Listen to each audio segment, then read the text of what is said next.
matik na po sabihin, subalit yan po yung isa sa mga nabigkas ko at halinindigan ko bilang chairman at kinakailangan magkaroon po kami ng building.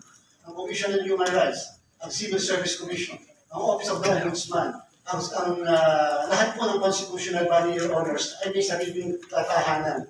Kami po sa Comelec ay nangungupahan sa Palasyo del Gobernador at ng Palapag.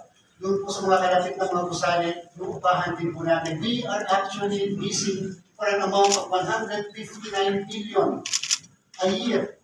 In 10 years po, that's 1.5 billion.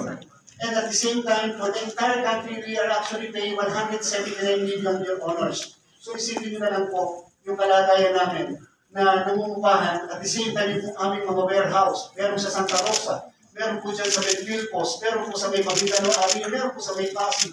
Samantala po yung isang building lamang po at meron po kami kulang-kulang 3 hektarya lupain. Diyan po sa Makabagal Avenue in front of the Redemptorist Church. Amin po yun sa pangalan ng Commission Election.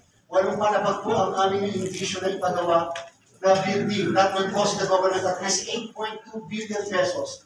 And lucky for us, and we would like to really appreciate the President of the Philippines, President Bongbong Marcos, including of course the Secretary of Budget and Management, na binigyan po kami initially ng 500 million. It may be too small, that is right po.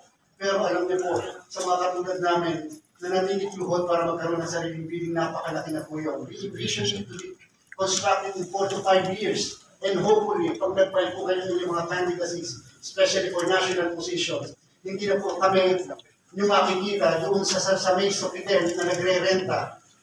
O kaya magpo-proclaim po tayo dyan mismo sa DICC dahil nagre-renta rin po kami.